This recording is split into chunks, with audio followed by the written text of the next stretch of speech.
Hello my dear learners, welcome back to our YouTube channel. So आज हम लोग यहाँ पर कुछ अलग लेकर आए हैं। मतलब कि हम लोग अभी तक ट्रिक्स लेते थे, हम आगे भी उसे करेंगे, बट अभी बीच में एक टॉपिक बिकॉज ऑफ दिस कोविड-19 हम लोग ना स्कूल जा पा रहे हैं ना ही कोचिंग क्लासेस जा पा रहे हैं, तो हमारी स्टडीज में काफी इफेक्ट पड़ेगा।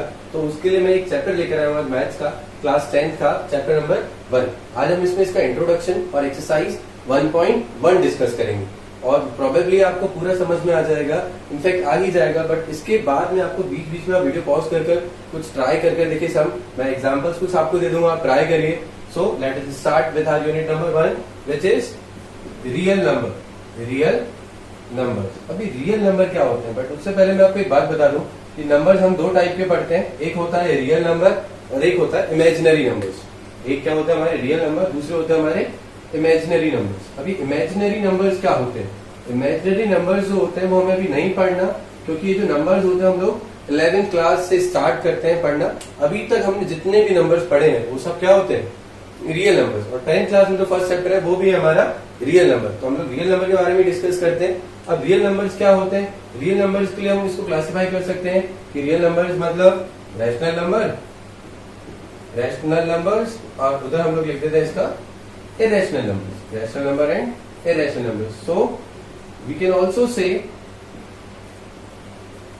कि real numbers are the combination of rational numbers and irrational numbers. अब rational number क्या होते हैं, irrational number क्या होता है, वो भी हम पढ़ते हैं। सबसे पहले rational number, a number which can be written in p upon q form. A number which can be written in the form of p upon q, मतलब जो ऐसे नंबर जो p upon q की फॉर्म में लिख लिए जाए उन्हें हम क्या कहते हैं? Rational number. बट यहाँ पर एक कंडीशन है कि P और Q, P एंड Q कोई भी इंटीजर्स हो सकते हैं, कोई भी इंटीजर्स हो सकते हैं। बट जो Q है, मतलब जो हमारा डिनोमिनेटर है, वो जीरो नहीं होना चाहिए, क्योंकि जीरो हो गया तो वो तो नॉट डिफाइंड हो जाता है, तो उसे तो हम डिफाइन भी नहीं कर सकते। तो वापस हम रिपीट करते हैं, रैशनल नंबर्स क्या होते हैं? A number which can be written in the form of P upon Q, where P and Q इसको बोलते हैं बिलोंग्स टू इंटीजर। मतलब P और Q कोई भी इंटीजर हो सकता है, बट Q जो है वो जीरो नहीं होना चाहिए। P जीरो हो जाए कोई इशू नहीं है, बट जो Q है वो जीरो नहीं होना चाहिए। ऐसे हम इरेशनल नंबर की बात करें तो उसका just reverse, a number which can not be written in the form of P upon Q। ये नहीं लिख सकते P अपॉन Q की फॉर्म में, इसको P अपॉन Q की फॉर्म में लिख सकते हैं। अब इनके अंदर भी कुछ होते हैं, जैसे कि रैशनल नंबर का क्या है? रैशनल नंबर के दो टाइप रहते हैं। एक होता है हमारा टर्मिनेटिंग। क्या होता है हमारा? टर्मिनेटिंग। और अगर हम रैशनल नंबर में दूसरा टाइप पढ़े तो वो होता है नॉन टर्मिनेटिंग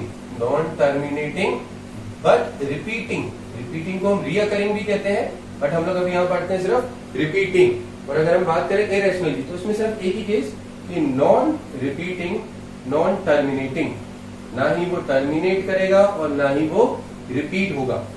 तो ऐसे नंबर्स को हम बोलते हैं इरेशनल नंबर्स। अब हम आते हैं कि टर्मिनेटिंग और नॉन टर्मिनेटिंग मतलब क्या?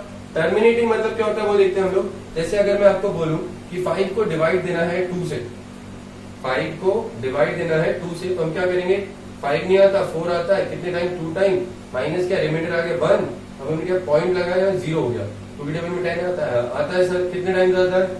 5 टाइम। तो ये हो गया हमारा 0। मतलब अगर हम लोगों का रिमाइंडर 0 आ जाए तो वो उसे हम बोलते हैं terminating numbers, terminating decimal representation. मतलब कि रिमाइंडर 0 आ जाए तो वो टर्मिनेटिंग। अब नॉन टर्मिनेटिंग क्या होता है? जिसका रिमाइंडर 0 नहीं आया, मतलब कभी भी 0 नहीं आया, हम उसको करते रहेंगे बट उसका रिमाइंडर 0 नहीं आएगा। रिपीटिंग मतलब कि वो कुछ देर बाद नंबर रिपीट होने लगे। जैसे कि एक एग्जांपल लेते हैं हम, इसका मतलब टर्मिनेटिंग क्या हो गया हमारा? 5/2। अब अगर मैं बात करूं नॉन टर्मिनेटिंग रिपीटिंग की, तो अगर मैं बोलूं आपको 4 डिवाइडेड बाय 3, 4 डिवाइडेड बाय 3, अब मैं आपको बोलूंगा इसको डिवाइड दीजिए, तो आप लोग क्या करेंगे? सर ये लो, ये हो गया 3, ये हो गया 4। 3 के टेबल में 4 आता है नहीं, 3 आता है सर। 1 टाइम 1 लिख दिया, माइनस करेंगे तो भी 1 आएगा। मैं पॉइंट लगा दूंगा, 10 हो गया। 3 के टेबल में 10 आता है नहीं, आता सर 9 आता है। फिर हमारा कितना हो गया यहाँ पे? 3 आ जाएगा, क्योंकि 3 के टेबल में 9 आता है 3 टाइम्स। पॉइंट तो था ही, अभी हमारा 0 फिर बढ़ गया, फिर आ गया 9। तो इसका रिमाइंडर कभी भी हमारा 0 नहीं बचेगा। और हमारी डिजिट क्या आ रही है? 1.3333, मतलब रिपीट हो रही है। डिजिट क्या हो रही है हमारी? 1.333, बार बार 3 आएगा। तो ऐसे नंबर्स को हम लोग बोलते हैं नॉन टर्मिनेटिंग रिपीटिंग। क्या बोलते हैं? Non terminating repeating. बट हम इसको भी तो 4/3 लिख सकते हैं ना, मतलब P अपॉन Q की फॉर्म में लिख सकते हैं। तो ये भी किसका टाइप है? रैशनल नंबर का। तो रैशनल नंबर में दो केसेस होते हैं, terminating non terminating but repeating. अब नॉन टर्मिनेटिंग बट रिपीटिंग तो हो गया, अब ये क्या है sir, non terminating non repeating.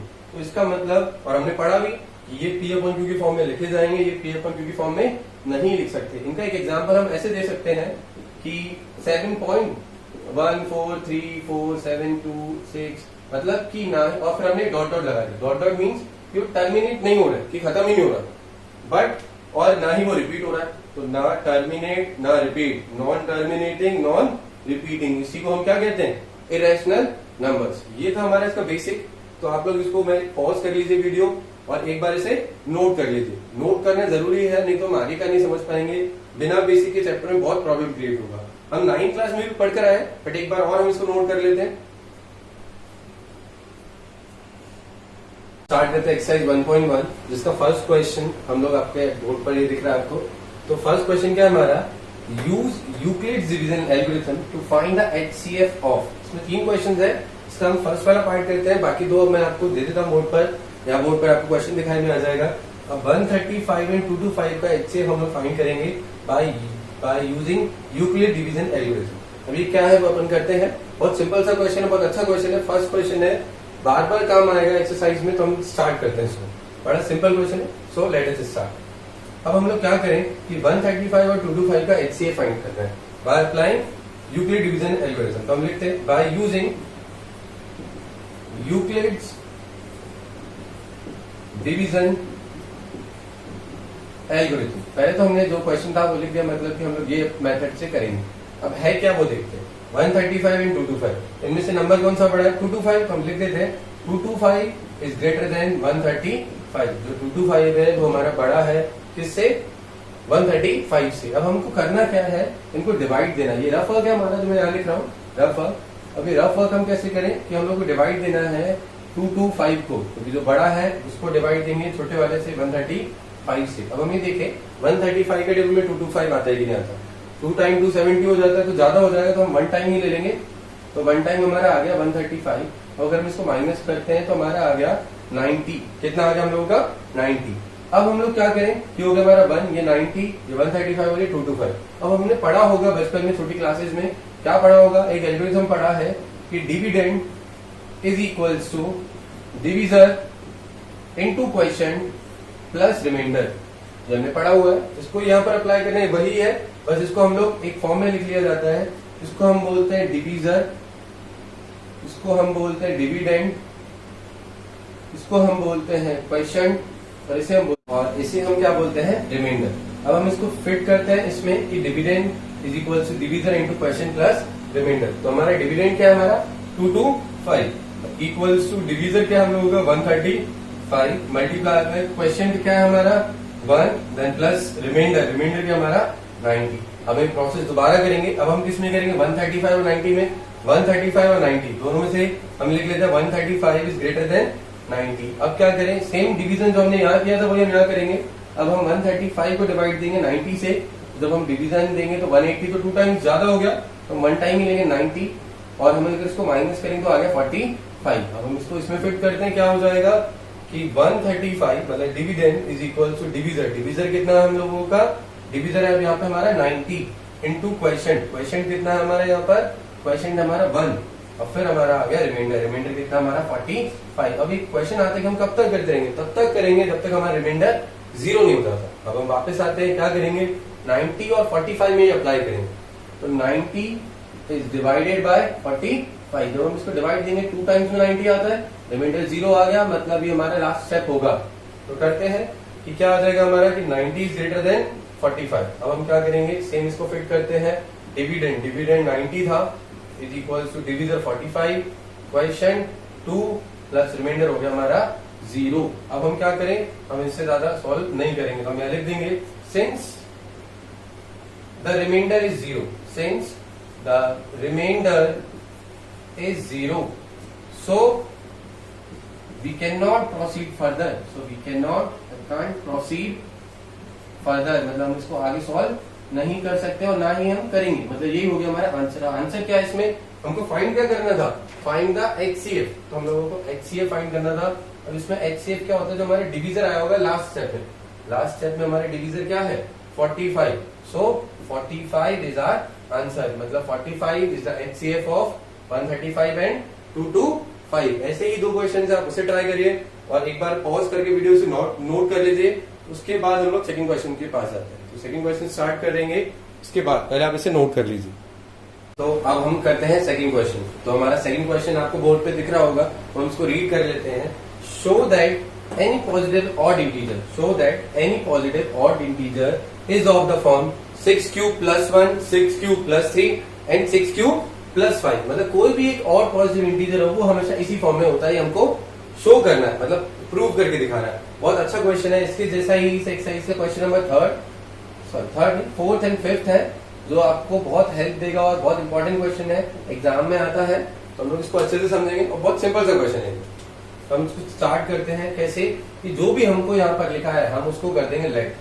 Late क्या करेंगे हम, देखो लेट हम एक डिजिट मान लेते हैं, एक वेरिएबल मान लेते हैं ए, हम लिखते let A be any positive odd integer. ये वाली question, any positive odd integer हमने लिख दिया कि एक कुछ ए है जो एक और पॉजिटिव इंटीजर है, ठीक है। अब हमें करना कैसे, अभी भी हमने पढ़ा था इससे पहले वाले क्वेश्चन में, ठीक है। तो जैसा हमने फर्स्ट क्वेश्चन में पढ़ा था वही है ये भी कि a is equal to BQ + R। अभी a equal to BQ + R क्या है, वही कि ये डिविडेंड, ये हमारा डिवीजर, ये क्वेश्चन और ये रिमाइंडर। तो ये वही एल्गोरिथम है, तो वो हम यहाँ अप्लाई करेंगे। तो हमने लिख दिया ये जो a है वो ये हमारा कि कोई भी एक और पॉजिटिव इंटीजर है। अब हम करते कैसे वो देखते हैं। a तो हमें पता चल गया, b क्या होता है, b वो होगा जो यहाँ पे आपको दिखे, जो भी जैसे हम लोग डिवीजर बोलते हैं इसको, बट यहाँ पे हम b कैसे फाइंड करें कि b कैसे पता चला हमें, b वो तो यहाँ पर आपको आगे दिखे कोई भी वेरिएबल के साथ। तो हमने मान लिया b हो गया हमारा 6। अभी q कुछ भी क्वेश्चन हो सकता है। जो ये r है वो क्या होता है, r जो होता है ये होता है 0 से ग्रेटर देन और इक्वल टू और लेस देन b। बट यहाँ पे हमारा b क्या है, b हमारा है 6। तो हम इसको हटा के यहाँ पे क्या लिख देंगे 6। मतलब r क्या होगा 0, 1, 2, 3, 4, 5 और 6 नहीं होगा। क्यों नहीं होगा, क्योंकि लेस देन 6 है, नॉट इक्वल, मतलब इक्वल का साइन नहीं है यहाँ पर, यहाँ इक्वल है यहाँ नहीं है। तो r का वैल्यू क्या क्या होगा 0, 1, 2, 3, 4, 5। बट हमने क्वेश्चन में क्या पढ़ा, show that any positive odd integer, और हमने लिख दिया a क्या है, एक ऑड इंटीजर है। तो हम लोग इसमें से ये नंबर्स को हटा देंगे। अब हमारे नंबर बचे सिर्फ 3, तो क्या हो गया 1, 3 एंड 5। अब हम इसको सॉल्व करते हैं। क्या था हमारा, बाय यूजिंग डिवीजन लेमा। ये भी वही है जो हमने वहां बोर्ड पर लिखा हुआ है। हम इसको लिखते हैं कि a is equal to BQ + R। अब हम a क्या लिखेंगे, a तो a ही रहेगा, b क्या होगा हमारा, b हो जाएगा 6, q कोई भी इंटीजर हो सकता है प्लस r। r क्या है हमारा, r हम लेते हैं 1 बाय 1 करके। अभी हम लिखते हैं कि r इज इक्वल टू 1। तो हमने यहाँ पे लिख दिया r की जगह पे 1 लिख दिया। तो ये ही हो गया हमारा एक फॉर्म दिख रहा है हमको, कुछ नहीं करना, बस इतना ही छोड़ देना। अब आता है दूसरा कि r हम क्या ले रहे हैं 2, सॉरी 2 तो हम ले ही नहीं सकते, हमारे पास 1 के बाद क्या है 3। तो हम इसको ले लेते हैं 3। सेम a की जगह a, b की जगह हम क्या लिखेंगे 6 और q की जगह पे q कोई भी इंटीजर हो सकता है प्लस r क्या है हमारा, r है हमारा 3। हमने 3 ले लिया, मतलब r हमारा 3 था, तो ये हो गया 6q + 3। अब आते हैं हम r हमें क्या लेना है 5। तो हम लोग क्या करेंगे a की जगह पे a और b की जगह पे हम लोग क्या लिखेंगे 6, q की जगह पे q प्लस और हमारा r की जगह पे क्या है यहाँ पे 5। तो ये हो गया हमारा a is equal to 6q + 5। तो हेंस लिखा हम लोगों ने, कुछ नहीं करना, सिर्फ क्वेश्चन उठा के रखना है। Any positive odd integer is of the form 6q + 1, 6q + 3 and 6q + 5। 6q + 1, 6q + 3 and 6q + 5 तीनों हमारे पास आ गए। तो हम लिखेंगे hence any positive odd integer, any positive odd integer is of the form, तीनों फॉर्म लिख देंगे। कौन कौन सी फॉर्म थी हमारे पास, 6q + 1, 6q + 3, 6q + 5। और यहाँ हम लिख देंगे, ये हो गया हमारा क्वेश्चन खत्म। ये हमारा आंसर था। बड़ा सिंपल सा क्वेश्चन है। हमने यहाँ पर 0, 2, 4 क्यों एलिमिनेट किया, क्योंकि यहाँ पर क्या था ऑड, तो हमने इसको हटा ही दिया। तो अगर यहाँ पे ऑड नहीं होता तो हम लोग सारे वैल्यू पुट करते, बट ऐसा क्वेश्चन ही नहीं था। हमारा क्वेश्चन ही था एनी पॉजिटिव ऑड इंटीजर, तो हमने 1, 3, 5 ले लिया। और b क्या होता है हमारा, जो भी यहाँ पे दिख रहा है, तो मैंने 6 ले लिया। मतलब q के आगे जो भी दिख रहा है, q नहीं, यहाँ कोई भी वेरिएबल हो सकता है, तो जो भी उसके आगे दिख रहा है वो हमारा बी। आर का एक फॉर्मूला होता है, आर क्या होता है यहाँ लिख देता हूं, आर जो है वो ग्रेटर देन 0 होता है पर इक्वल टू 0 होता है, और लेस देन बी होता है। बी की वैल्यू जो भी होगी, बी की वैल्यू यहाँ 6 थी, मैंने 6 लिख दिया, इसकी वैल्यू 0 1 2 3 4 5 तक होता, बट वो हटा दी क्योंकि वो इवन थे, और हम लोग था क्या कि ए बी एनी पॉजिटिव और इंटीजर। तो हमने इसको सॉल्व किया और ये हमको तीनों फॉर्म मिल गए, तो यही हो गया हमारा आंसर। आप पॉज करके इसको नोट कर लीजिए, बहुत छोटा सा क्वेश्चन है, कुछ था ही नहीं क्वेश्चन में, बट इंपॉर्टेंट है तो आप इसे नोट कर लीजिए। अब क्वेश्चन नंबर 3 स्टार्ट करते हैं। क्वेश्चन नंबर 3 क्या है हमारा, an army contingent of 616 members is to march behind an army band of 32 members in a parade. The two groups are to march in the same number of columns in which find the maximum number of columns in which they can march. मतलब आपको ये find करना है कि maximum number of columns कितने होंगे जिसमें ये लोग मार्च कर पाएंगे। 616 मेंबर्स है, 32 मेंबर्स है बैंक के, तो अब इनको मार्च करना है, कैसे कर पाएंगे। कंटाइजेंट क्या होता है कि ग्रुप ऑफ आर्मी, मतलब आर्मी के मेंबर्स का एक ग्रुप, उसको हम लोग कंटाइजेंट बोलते हैं। उस समय कुछ मतलब नहीं, हमें फाइंड क्या करना है, मैक्सिमम नंबर ऑफ कॉलम। तो जब भी मैक्सिमम आएगा तो हम लोगों को HCF फाइंड करना है। इसमें दो नंबर्स हमको दिख रहे हैं, एक हमको दिख रहा है 616 और एक हमको दिख रहा है 32, मतलब 32 मेंबर्स और 616 आर्मी मेंबर्स और ये परेड के मेंबर्स, बैंक के मेंबर्स। तो हम इनको मैक्सिमम नंबर ऑफ कॉलम निकालना है, मतलब हमको इसका HCF फाइंड करना है।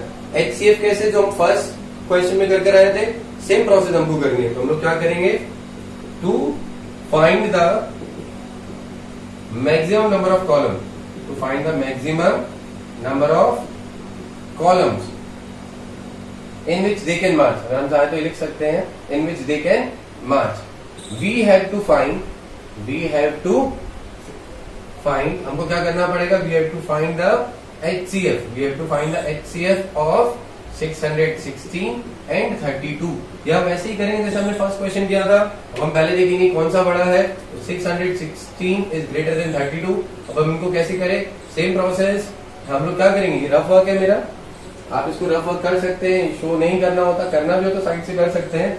तो 616 को हम लोग डिवाइड देंगे 32 से, तो 32 की टेबल में 61 नहीं आता, 32 आता है।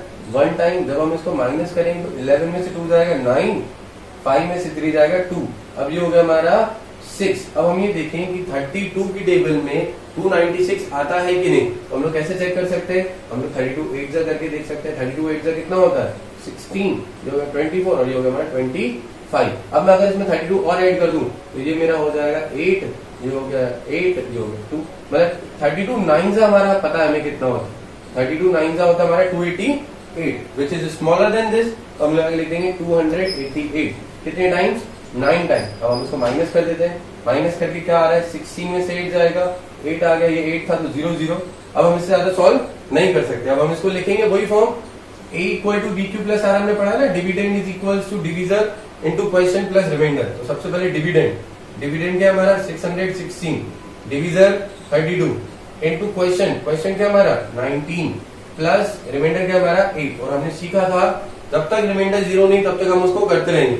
अब हम 32 और 8 का फाइंड करेंगे, तो 32 डिवाइडेड बाय 8। जब हम लिख देते हैं 32 इज ग्रेटर देन 8। अब हम क्या करें, हमने लिख दिया 32 इज इक्वल टू, मतलब हम 32 को डिवाइड देकर देखेंगे 8 से। 8 के टेबल में 32 आता है कितने टाइम्स, 4 टाइम, रिमाइंडर क्या आ गया 0। अब हम इसको वापस इस फॉर्म में लिखते हैं, dividend is equal to divisor क्या हमारा 8 इनटू क्वेश्चन क्या हमारा 4 प्लस रिमाइंडर क्या 0। Since the remainder is 0, so we cannot proceed further,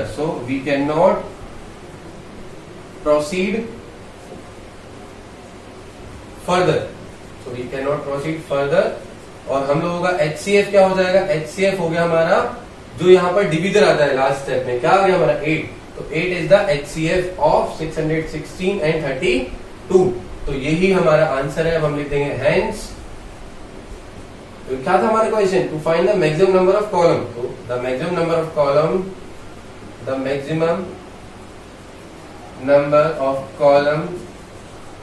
is 8। तो मैक्सिमम नंबर ऑफ कॉलम कितने हो सकते हैं हमारे 8। तो ये हो गया हमारा आंसर। ऐसे ही हम लोग नेक्स्ट 2 क्वेश्चंस करेंगे, 4th एंड 5th, और हमारा एक्सरसाइज कंप्लीट हो जाएगा। तो वो हम आगे की वीडियो में करेंगे। पहले आप जब तक इसको नोट कर लीजिए, सॉल्व कर लीजिए, और आपको आ जाए तो आप नेक्स्ट के लिए मुझे कमेंट करिए। और अगर किसी और क्लास को प्रॉब्लम है तो वो भी मुझे कमेंट करके बता दीजिए, मैं उस पर भी एक चैप्टर का आपको पूरी वीडियो प्रिपेयर करके दे दूंगा। So thank you, hope you all like my video. If you like then please please please share with your friends, क्योंकि ये अभी स्टूडेंट्स के लिए काफी इंफॉर्मेशन उनको मिलेगा और उनका जो टाइम वेस्ट हो रहा है उनसे वो बचेंगे। So please do like, share and comment and subscribe our channel for more amazing